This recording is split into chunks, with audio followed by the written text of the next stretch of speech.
Hello दोस्तों, the exam comedy में आप लोग का स्वागत है। तो चलिए दोस्तों, क्वेश्चन स्टार्ट करते हैं बिना देरी के। आप लोग का 7 और 8 फरवरी को एग्ज़ाम है, तो चलिए उसी की तैयारी करते हैं हम लोग।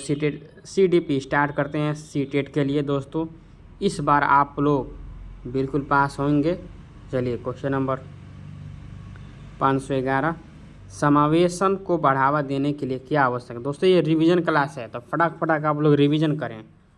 केवल अब रिवीजन का समय है, कुछ नया ना पढ़ें, जितना हो सके पुराना ही रिवीजन करें। पुराना ही आएगा दोस्तों, नया के चक्कर में ना पड़ें। फालतू का PDF, दुनिया भर का PDF के चक्कर में ना पड़ें। जो पढ़ना है बिल्कुल सटीक पढ़ें। चलिए, समावेशन को बढ़ावा देने के लिए क्या आवश्यक है। ये लचीला पाठ्यक्रम, सहयोगात्मक अधिगम, पृथक्करण और नामीकरण, सुगम्य इमारतें। तो ए है 2 3 4, बी है 1 2 3 4, सी है 1 2 3, डी है 1 2 4। दोस्तों इसका आंसर आप लोग बताइए। CTET प्राइमरी 2024 में पूछा गया, तो यहाँ पर क्या होगा, डी होगा 1 2 4।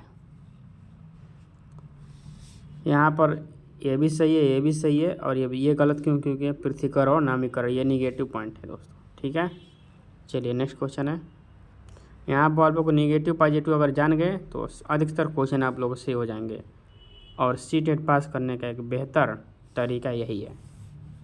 अभिकथन है, एक समावेशी कक्षा में छात्रों की आवश्यकताओं को पूरा करने के लिए शिक्षकों को बहुसंवेदी सामग्री का उपयोग करना चाहिए। कारण आ, समावेशी कक्षाओं को पाठचर्या सामग्री के मानकीकरण के साथ साथ मूल्यांकन रणनीतियों के मानकीकरणों को अपनाना चाहिए। ए सही है, लेकिन आर गलत है। बी है ए और आर दोनों गलत है। सी है ए और आर दोनों सही है। ए आर की सही व्याख्या करता है। ए आर दोनों सही है, ए आर की सही व्याख्या नहीं करते दोस्तों। तो यहाँ बिना देरी के आंसर हम लोग बताते हैं। यहाँ आंसर क्या होगा बताइए आप लोग।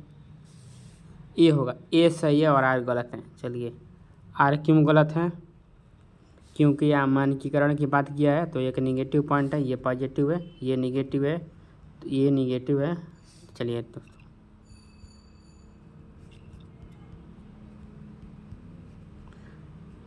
क्वेश्चन नंबर 513, एक समावेशी कक्षा में सभी बच्चे समान परिचर्या का पालन करते हैं और सभी शिक्षार्थियों के लिए समान शिक्षा शास्त्र अपनाया जाता है।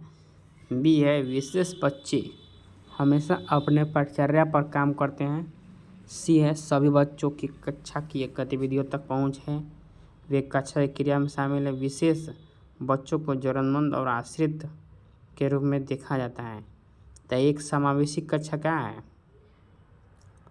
देखिए पहला क्या है, एक सभी बच्चे समान परिचय का पालन करते हैं और सभी शिक्षार्थियों को समान शिक्षा से अपनाया जाता है। तो ये भी नहीं होगा, निगेटिव है। तो क्या होगा यहाँ पर, सी होगा सभी बच्चों। जहाँ बात सभी क्या है, सभी बच्चों की कक्षा की गतिविधियों तो पहुँच और वे क्रिया में शामिल है। तो यहाँ पर सी आंसर होगा। ए गलत क्यों है, ए नहीं क्यों नहीं हुआ, क्योंकि यहाँ समान पालन, यहाँ पालन परिचर्या समान। समावेशी कक्षा में दोस्तों सबको एक तरह से क्या करना होता है, समावेशी करना होता है। तो परिचर्या समान बिल्कुल नहीं होगा। ठीक है, उनके ज़रूरत के हिसाब से होगा परिचर्या, न कि समान होगा। जैसे मान लीजिए कोई बच्चा कमज़ोर है, कोई तेज़ है, तो सिलेबस जो है अलग अलग होगा। ठीक है, और यहाँ सभी शिक्षार्थियों के लिए समान शिक्षा शास्त्र अपना नहीं, समान शिक्षा शास्त्र नहीं अपनाया जाएगा, उनके ज़रूरत के हिसाब से अपनाया जाएगा। चलिए व्याख्या देख लीजिए, व्याख्या जरूर पढ़ें, व्याख्या से क्वेश्चन आते हैं। व्याख्या आपकी समझ को विकसित करता है और समझ ही आपको लक्ष्य तक पहुंचाता है।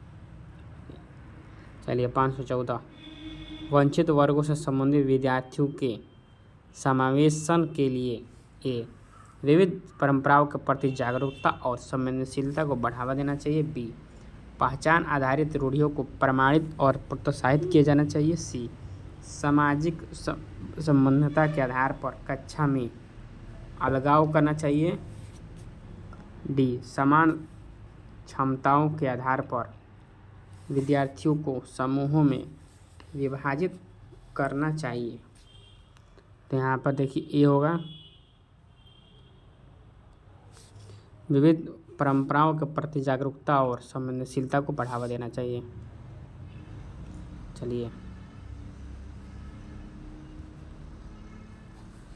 515 निम्नलिखित में से कौन सा कथन समावेशी शिक्षा के बारे में सही नहीं है? ए, समावेशी शिक्षण का अर्थ है ऐसे तरीकों से शिक्षण जो बहिष्कृत न करे।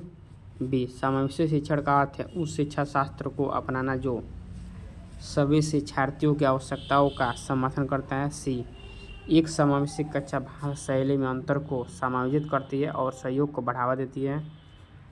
डी है, निश्चित पाठ्यचर्या और मानक मूल्यांकन के आसपास ही समावेशी कक्षा केंद्र होता है। तो इसका आंसर क्या होगा? डी होगा। नेक्स्ट क्वेश्चन है सीटेट प्राइमरी 2024 से पूछा गया शिफ्ट 1 में। व्याख्या देखिए, व्याख्या जरूर पढ़ें। चलिए 516 नंबर क्वेश्चन, शिक्षक जो समावेशी कक्षाओं की दशा में काम कर रहे हैं उन्हें चाहिए कि वे पाठ्यचर्या में अनुकूलन करें, विविध दृष्टिकोणों को शामिल करें, अपने स्वयं के अंतर्निहित पूर्वाग्रहों की जांच करें, विविध को एक बाधा के रूप में देखें। तो ए है 1 और 2 4 सही है। बी है 1 2 3 4। सी है 1 2 3। डी है 1 3 4 1 3 4। तो क्या होगा? सी होगा। ठीक है, सी होगा 1 2 और 3। चलिए 517 विद्यार्थियों को उनकी अभिरुचि, जरूरतों व परिवेश की विभिन्नताओं को ध्यान में रखकर उन्हें विविध प्रकार की गतिविधियों व अनुभवों के विकल्प देना किस सिद्धांत का पालन है? ये समावेशन नवीनीकरण। बी है विपरीतीकरण। सी प्रतिस्पर्धा। डी बहिष्करण। यहाँ पर क्या होगा? तो यहाँ पर क्या समावेशन होगा, ये ऑप्शन सही होगा। सामान्य, बाकी सब नेगेटिव है, ये सही है। चलिए दोस्तों, जल्दी से जल्दी आप रिवीजन केवल करें, समय आप लोगों के पास बिल्कुल नहीं है। चलिए ये अंतिम घड़ी है ये आप लोग के लिए। चलिए 518 निम्नलिखित में से क्या कक्षा में सांस्कृतिक संवेदनशीलता को बढ़ावा नहीं देता है? बढ़ावा नहीं देता है। ए, विभिन्न संस्कृतियों के अनुकूलन गतिविधियों का आयोजन करना। बी है विद्यार्थियों को उनके सांस्कृतिक अनुभव को साझा करने को बढ़ावा देना। सी है केवल प्रभावी संस्कृति के त्यौहार मानना। डी है हर विद्यार्थियों के विविध पृष्ठभूमि को स्वीकारना व सम्मान देना। चलिए तो आंसर इसका क्या होगा? सी होगा। ठीक है, तो यहाँ पर आंसर देखिए सी होगा।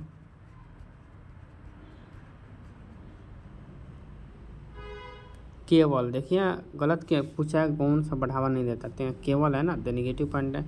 केवल प्रभावी सांस्कृतिक त्यौहार मानना, ये नहीं, केवल प्रभावी नहीं मानना, सब मानना है। चलिए 519 एक समावेशी कक्षा में शिक्षिका की क्या भूमिका है?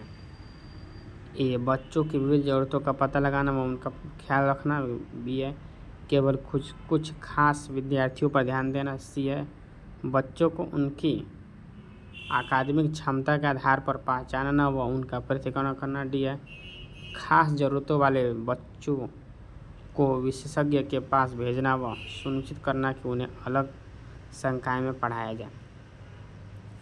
ठीक है, तो यहाँ पर क्या होगा? यहाँ पे होगा ए,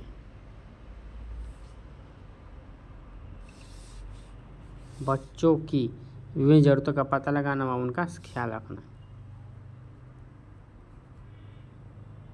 520 नंबर क्वेश्चन, विविध समूह के विद्यार्थियों के शिक्षण के दौरान एक शिक्षिका को क्या ध्यान में रखना चाहिए? ए है एक है सभी विद्यार्थियों को स्वीकारना व सम्मान देना। दूसरा है सांस्कृतिक विविधताओं को अनदेखा करना। तीसरा है सुसंगत संप्रेषण बनाए रखना। चौथा अप्रत्यक्ष निर्देश देना। पांचवा है विद्यार्थियों को स्वतंत्रता व लचीलापन। तो ऑप्शन 1 2 3। बी है 2 3 4। सी है 1 3 4। डी है 3 4 5। तो यहाँ पर क्या होगा? ये देखिए यहाँ सी होगा दोस्तों, सी।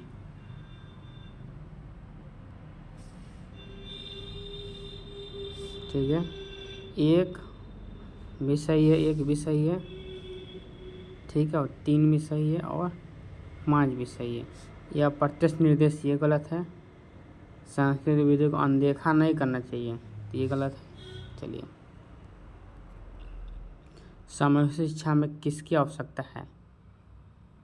अगम्य इमारती ढांचा, विविध संस्कृति, डी होगा। चलिए नेक्स्ट क्वेश्चन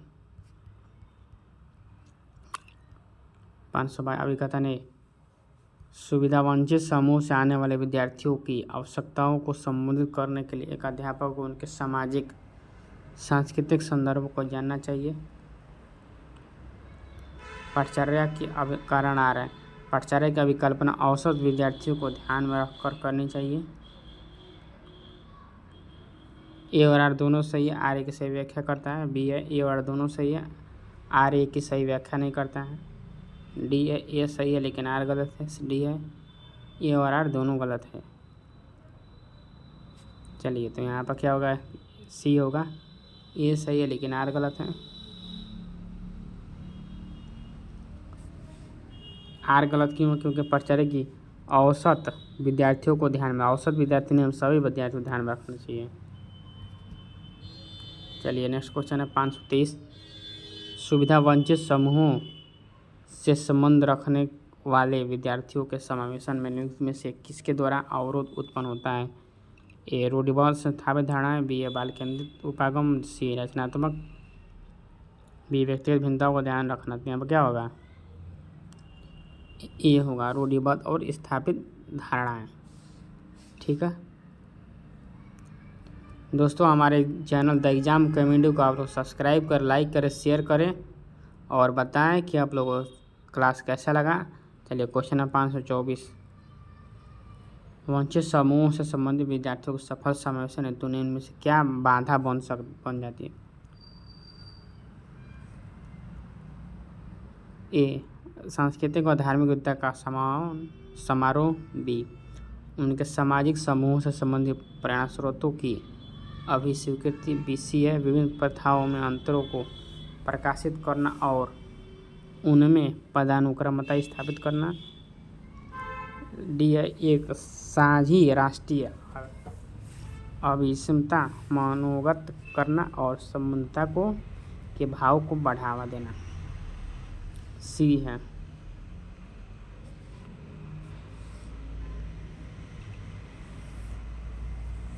पाँच सौ 25, अनुसूचित जनजाति के विद्यार्थियों के समावेशन को सफल बनाने के लिए यह महत्वपूर्ण है कि ए प्रमुख समूह द्वारा पसंद की जाने वाली भाषाएं पढ़ाई जाएं, बी उनके सांस्कृतिक ज्ञान और अनुभवों को अनदेखी की जाए, सी उनकी अपनी स्थानीय भाषा में बनाई गई शैक्षिक सामग्रियों को उपलब्ध कराया जाए, डी है विद्यालय और उनके समुदाय के बीच सामाजिक दूरी कायम रखी जाए। अनुसूचित जनजाति यहाँ क्या है? सी है।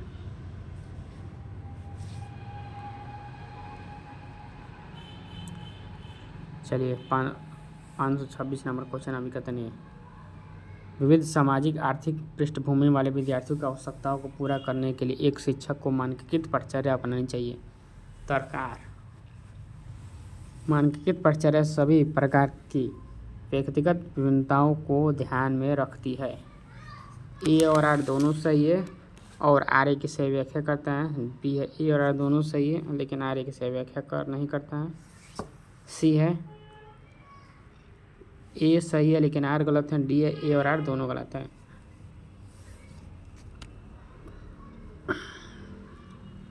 तो यहाँ पर क्या होगा? डी होगा, दोनों गलत हैं। दोस्तों, हम जल्द से जल्द आप लोग को क्वेश्चन आंसर करा रहे हैं ताकि आप रिवीजन कर सकें। टाइम बिल्कुल आप लोग के पास नहीं है, ठीक है दोस्तों। तो जल्द से जल्द ज़्यादा से ज़्यादा आप क्वेश्चन का रिवीजन करें। पढ़ने का अब समय ख़त्म, रिवीजन का समय अब आ गया। दोस्तों, सिलेक्शन का एकमात्र सूत्र रिवीजन है। अगर आपको सफलता चाहिए तो रिवीजन करना पड़ेगा। बिना रिवीजन के सफलता मिल ही नहीं सकता दोस्तों, मिल ही नहीं सकता है। चलिए 527, निम्न सामाजिक आर्थिक समूहों से संबंध रखने वाले विद्यार्थियों के सफल समावेशन हेतु कौन सी बात महत्वपूर्ण है? ए मानकीकृत पाठचर्या द्वारा शिक्षण, बी उनके सामाजिक सांस्कृतिक परिवेश की अनदेखी करना, सी पारस्परिकता के बोध का विकास करने वाली विद्यालय संस्कृति को समृद्ध करना। डी केवल प्रभुत्ववादी संस्कृतियों में प्रचलित प्रथाओं को क्रियान्वयन करना। डी गलती होगा। पूछा है कौन सा सफल समय कौन सा महत्वपूर्ण है, मतलब कौन सा सही एक तरह से, तो सी, बाकी सब गलत है। पूछा है कौन महत्वपूर्ण यानी कौन सही है, तो सी होगा, क्योंकि पारस्परिकता बोध का विकास करने वाली समृद्ध संस्कृति को करना। ठीक है, चलिए नेक्स्ट क्वेश्चन 528 नंबर क्वेश्चन। समावेशन को समृद्ध करने के लिए अध्यापक को क्या करना चाहिए। ए दोस्तों इसका भी डी, इसका तो वही है, चलिए इसका आंसर डी होगा। अधिगम के सार्वभौमिक अभिकल्प डिजाइन को क्रियान्वित करना चाहिए। चलिए व्याख्या देखिए, व्याख्या जरूर पढ़िए, व्याख्या ना छोड़िए। चलिए क्वेश्चन है 529। अभी कहते नहीं, वंचित समूहों के विद्यार्थियों के समावेशन को सफल बनाने के लिए यह महत्वपूर्ण है कि उनकी संस्कृति के पहलुओं को विभिन्न गतिविधियों के माध्यम से शामिल किया जाए। तर्क अपनेपन का बोध रख सीखने के लिए हमें प्रेरित करता है। चलिए इसका आंसर देखिए, ए और आर दोनों सही है, आर ए की सही व्याख्या करता है सी। बी है, ए और आर दोनों सही है लेकिन ये आर ए की सही व्याख्या नहीं करता है। सी है, ए सही है लेकिन आर गलत है। डी, ए और आर दोनों गलत है, यहाँ क्या होगा, ए होगा। दोस्तों हमारे चैनल द एग्जाम कमेटी को सब्सक्राइब कर, लाइक करें, शेयर करें। दोस्तों टीआरई 4 का वैकेंसी आ गया है। माननीय मुख्यमंत्री जी ने अपने ट्विटर हैंड से ट्वीट किया है टीआरई 4 के लिए दोस्तों, तो बिल्कुल 44,000 वैकेंसी दोस्तों आ रहा है। तो चलिए आप लोग तैयारी करते रहें। क्वेश्चन नंबर 530, क्वेश्चन नंबर 530 का आंसर दोस्तों आप लोग कमेंट बॉक्स में बताएं, और बताएं आप लोगों को क्लास कैसा लगा। दोस्तों हमारे चैनल पर विभिन्न प्रकार के प्रतियोगी परीक्षाओं की तैयारी कराई जाती है, जिसमें SSC, CGL, BPSC, UPSC, KVS, NVS, LT grade, DSSB, state इत्यादि विषयों की तैयारी कराई जाती है। तो हमारे चैनल द एग्जाम कमेटी को आप सब्सक्राइब करें, लाइक करें, शेयर करें दोस्तों। जय हिंद। और इसका आंसर आप लोग कमेंट बॉक्स में बताएं। कल नेक्स्ट मिलते हैं।